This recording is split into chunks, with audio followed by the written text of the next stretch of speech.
मित्रों, आप सभी को जीवित पुत्रिका व्रत की हार्दिक शुभकामनाएं। आज हम एक अत्यंत महत्वपूर्ण कथा सुनाने जा रहे हैं, जो सभी माता बहनों के लिए अनिवार्य है, जो इस व्रत को रखते हैं। यह कथा सुनने से आपके पुत्रों की आयु लंबी होती है और उनके ऊपर आने वाले सभी संकट दूर हो जाते हैं।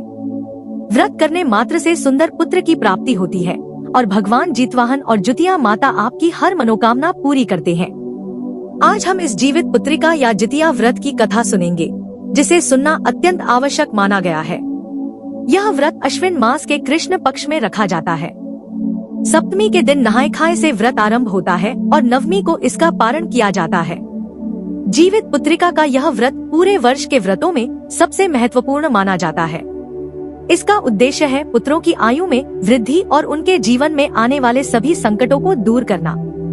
जो भी इसे सच्चे मन और पवित्रता से करता है, उसके बच्चे और परिवार पर आने वाले सभी संकट टल जाते हैं।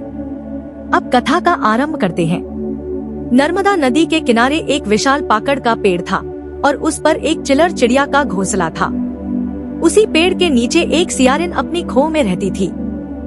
चिलर और सियारिन में गहरी मित्रता थी और वे आपस में अक्सर बातें करती थी। सतयुग का समय था, जब सभी जीव जंतु एक दूसरे की भाषा समझ सकते थे। पेड़ पौधे भी जीवों से बातें करते थे। एक सुबह चिलर चिड़िया ने नर्मदा नदी की ओर देखा और सियारिन से कहा, बहन, आज का दिन कुछ खास लग रहा है। सियारिन ने पूछा, क्या खास है आज? चिलर ने उत्तर दिया, नदी के किनारे बहुत भीड़ है। सियारिन ने आश्चर्य से पूछा, किस चीज की भीड़ है? चिलर ने कहा, मुझे भी नहीं पता। तुम नीचे हो, तुम जाकर देख आओ, मैं तो उड़ नहीं सकती।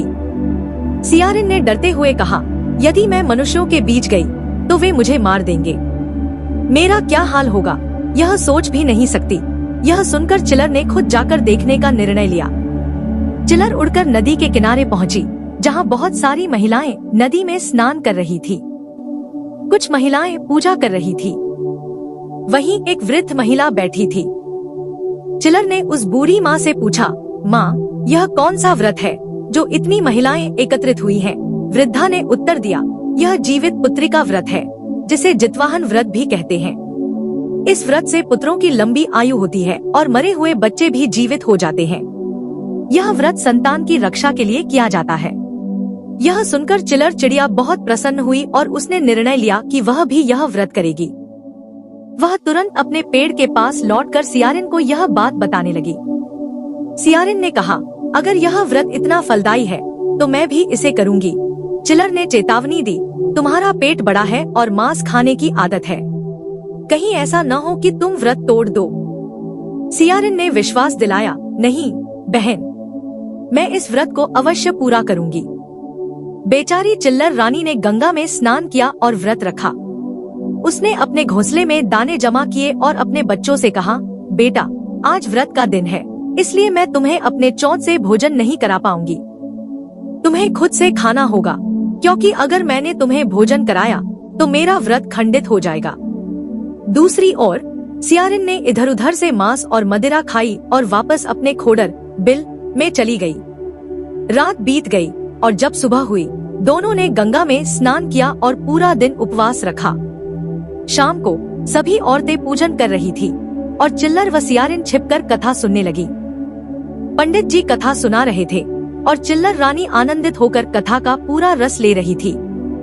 परंतु सियारिन कहानी के बीच में ही सो गई और पूरी कथा नहीं सुन पाई। जब कथा समाप्त हुई तो चिल्लर अपने घोंसले में लौट आई और सियारिन भी अपने खोडर में चली गई। सियारिन को गांव के एक व्यापारी के नौजवान बेटे की मृत्यु की खबर थी और वह उस आधे जले शव की महक से ललचा रही थी। सियारिन सोचने लगी, आज तो मांस का अच्छा भोजन मिलेगा। दिन भर की भूखी सियारिन मांस खाने की योजना बनाने लगी। सियारिन ने चिल्लर से कहा, चिल्लर बहन, क्या कर रही हो? चिल्लर ने उत्तर दिया, बस अपने बच्चों के पास बैठी हूँ और भगवान की लीला देख रही हूँ। कुछ देर बाद सियारिन ने फिर पूछा, चिल्लर बहन, सो गई क्या? चिल्लर ने फिर उत्तर दिया, नहीं बहन, भगवान का ध्यान कर रही हूँ। चिल्लर को यह महसूस हुआ कि सियारिन के मन में कुछ चल रहा है, इसलिए उसने इस बार उत्तर न देने का निश्चय किया। सियारिन ने चौथी बार फिर पूछा, चिल्लर बहन, सो गई या जागी हुई हो? पर चिल्लर ने कोई उत्तर नहीं दिया। सियारिन चुपके से खोडर से निकली और मृत घाट पर चली गई, जहां उसने आधे जले शव को खा लिया। चिल्लर यह सब अपने घोंसले से देख रही थी। सियारिन अपने खोडर में वापस आकर बैठ गई और चिल्लर को देखकर बोली, अरे बहन, पेट में इतनी भूख है कि हड्डियां टूट रही हैं। चिल्लर ने कहा, मैंने तो तुम्हें मृत घाट पर मांस खाते देखा है। सियारिन पटपटाती रही और सुबह होने का इंतजार करने लगी। सुबह होते ही सियारिन और चिल्लर दोनों ने गंगा में स्नान किया। स्नान के बाद सियारिन मृत घाट पर जाकर बचा हुआ मांस खा आई। दूसरी ओर चिल्लर ने पूर्ण नियमों का पालन करते हुए ग्वाले की गौशाला में जाकर दूध मांगा। ग्वाला प्लास के पत्ते से बने दोने में दूध लेकर आया। उसने अपनी चीलर चिड़िया को दूध दिया, जिसने उस दूध से अपना व्रत खोला। इसके बाद वह गंगा तट पर गई, जहां लोग प्रसादी चढ़ा रहे थे। वहां कुछ प्रसाद गिरा हुआ था, जिसे चीलर ने अपनी चोंच में उठा लिया और अपने घर ले आई।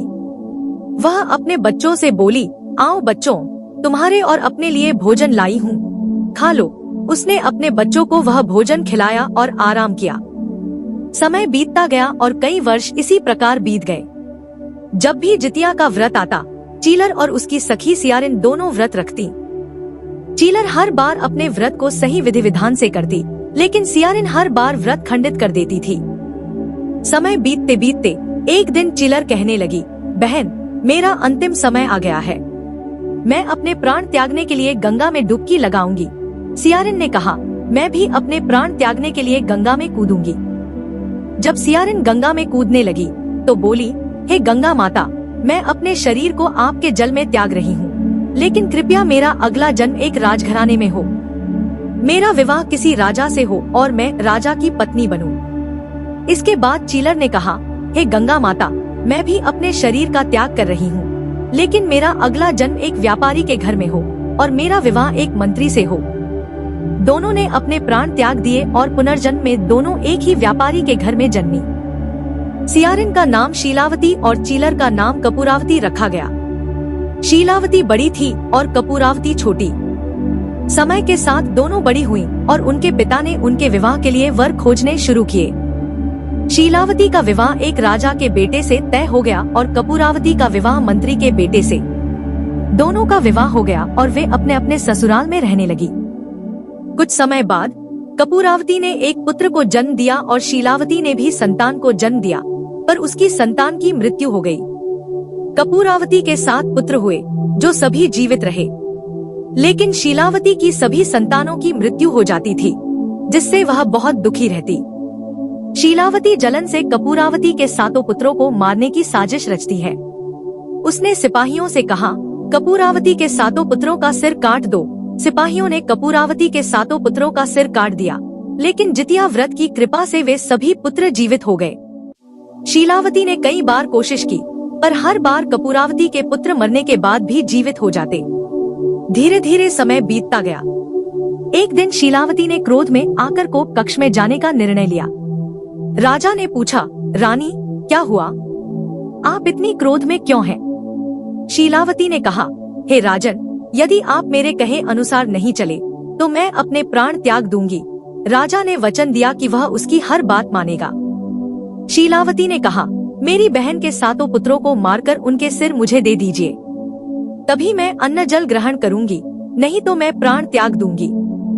राजा ने सोचा, हे भगवान, यह कैसी निर्दयी माँ बन गई है, जो दूसरों के बच्चों को मारना चाहती है। फिर भी राजा ने वचन पूरा करने के लिए कपूरावती के 7 पुत्रों को जंगल में ले जाकर मार डाला और उनके सिर काटकर शीलावती को दे दिए। शीलावती ने उन सिरों को पिटारी में बंद कर अलग अलग मोहरे बनवाए और कपूरावती के पास भिजवा दिए। कपूरावती कहती है, भाई, मेरे घर में जाकर रख दो, लेकिन कपूरावती ने उसे हाथ नहीं लगाया। 7वीं का दिन था और उस दिन उसका उपवास था। रात्रि हो चुकी थी, लेकिन उसके बेटे अभी तक घर नहीं लौटे थे। उसने बहुत इंतजार किया और अष्टमी का दिन भी बीत गया। उस दिन भी बेचारी उपवास रखी, लेकिन उसके बेटे नहीं आए। कपूरावती बार बार अपने बेटों के बारे में सोच रही थी, बहुत रोती और चिंता करती, विलाप करती। उधर ब्रह्मलोक में भगवान शंकर, भगवान ब्रह्मा और भगवान विष्णु विचार करने लगे कि जीतवाहन को क्या हो गया है। उनके भक्त पर इतना बड़ा संकट आ गया है और वह अपने भक्त के लिए कुछ भी नहीं कर रहे हैं। अगर यह संकट आज नहीं टला और अगर उसके पुत्र जीवित नहीं हुए तो क्या कोई माँ फिर भक्तिपूर्वक व्रत रखेगी? यह तो अनर्थ हो जाएगा। तब तीनों भगवान जीतवाहन के पास गए। जीतवाहन ध्यान में लीन थे। तीनों परमेश्वर ने उन्हें ध्यान से जगाया और कहा, देखिए, पृथ्वी पर आपके भक्त के साथ क्या हो रहा है। आपके भक्त के साथ अन्याय हो रहा है। जीतवाहन तुरंत चले गए और कपूरावती के घर जाकर उसके संदूक में रखे हुए 7 सिर को ले आए।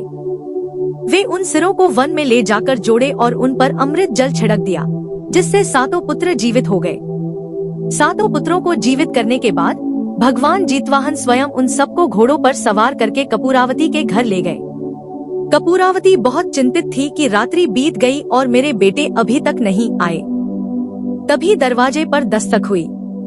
उसने दौड़कर दरवाजा खोला तो उसने देखा कि उसके सभी बेटे लौट आए थे। बेटों ने बताया कि उन्हें राजा साहब वन में छोड़ गए थे, लेकिन वे अब लौट आए हैं। यह सुनकर कपूरावती कुछ नहीं बोली, बस अपने पुत्रों को घर के अंदर ले गई। सुबह होते ही उसने स्नान किया और अपने पुत्रों को भी स्नान करवाया। पूजन के समय कपूरावती ने भगवान जीतवाहन की पूजा की। पूजा करते हुए उसने सोचा कि उसकी बहन ने उसके लिए क्या भेजा है। जब उसने संदूक खोला तो देखा कि उसमें सोने के गहने और हीरे जवाहरात थे। कपूरावती ने वे गहने पहन लिए और खुद को आभूषणों से सजा लिया। इधर शीलावती बार बार सैनिकों को भेज रही थी यह देखने के लिए कि कपूरावती कब रोएगी। जब सैनिक गए तो उन्होंने देखा कि कपूरावती और उसके परिवार के सदस्य प्रसाद खा रहे थे और खुश थे। यह देखकर सैनिकों ने आकर रानी से कहा कि कोई नहीं रो रहा है, सब हंसी खुशी प्रसाद खा रहे हैं और कपूरावती सोने के आभूषण पहने हुए हैं। रानी यह सुनकर हैरान हो गई। उसने सोचा, मैंने उसके बेटों को मरवा दिया, फिर भी वह क्यों नहीं रो रही है। रानी ने खुद जाकर देखने का फैसला किया। जब वह वहां पहुंची तो उसने देखा कि कपूरावती के 7 बेटे प्रसाद खा रहे थे और कपूरावती हीरे जवाहरात के गहने पहने खड़ी थी। यह देखकर शीलावती चकित हो गई। वह बोली, अरे बहन, तुम्हारे पास इतना गहना कहाँ से आया? तुम तो बस एक मंत्री की पत्नी हो। कपूरावती ने कहा, अरे बहन, यह सब तुम ही ने तो भेजा था। तुम्हारे दिए हुए गहने ही तो मैंने पहने हैं। यह सब भगवान जीतवाहन की कृपा है। यह सुनकर रानी चुपचाप वहाँ से चली गई और घर आकर उसने एक चिट्ठी लिखी। सैनिक को वह चिट्ठी मंत्री के पास ले जाने का आदेश दिया। मंत्री ने चिट्ठी पढ़ी और अपनी पत्नी से कहा, रानी ने तुम्हें बुलाया है और तुम्हें ले जाने के लिए रथ और घोड़े भेजे हैं। मंत्री की पत्नी बोली, मंत्री जी, मैं रथ और घोड़े से नहीं जाऊंगी।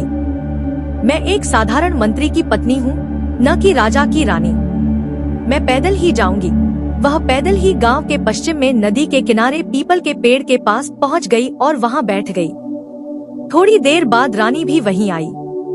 रानी ने कपूरावती से क्षमा मांगते हुए पूछा, बहन, कौन सा व्रत करती हो जिससे तुम्हारे पुत्र जीवित रहते हैं और मेरे पुत्र मर जाते हैं? मैंने तुम्हारे बच्चों को कई बार मारा, फिर भी वे जीवित हो गए। यह कौन सा व्रत है, मुझे भी बताओ। कपूरावती ने कहा, बहन, अपने पूर्व जन्मों को याद करो। तुम एक सियारिन थी और मैं चील थी। हम दोनों ने गंगा में समाधि ली थी और अपने प्राण त्याग दिए थे।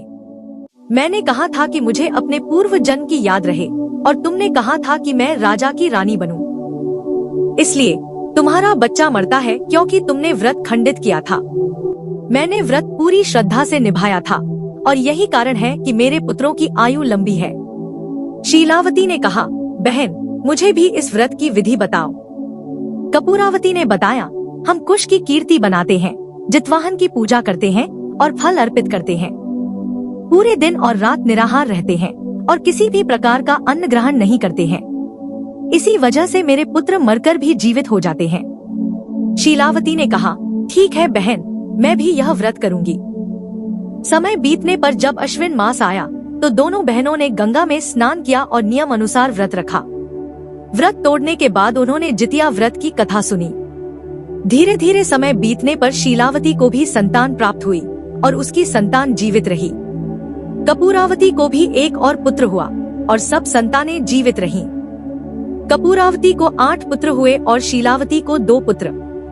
दोनों की संतानें लंबी आयु प्राप्त कर गयी। प्रेम से बोलिए जितवाहन भगवान की जय, जितिया माई की जय। प्रिय दर्शकों, यह थी चील और सियारिन की कथा। इस कथा को सुनकर हमें भगवान से प्रार्थना करनी चाहिए कि हमारे पुत्रों की लंबी आयु हो और हमारे घर में सुख शांति बनी रहे।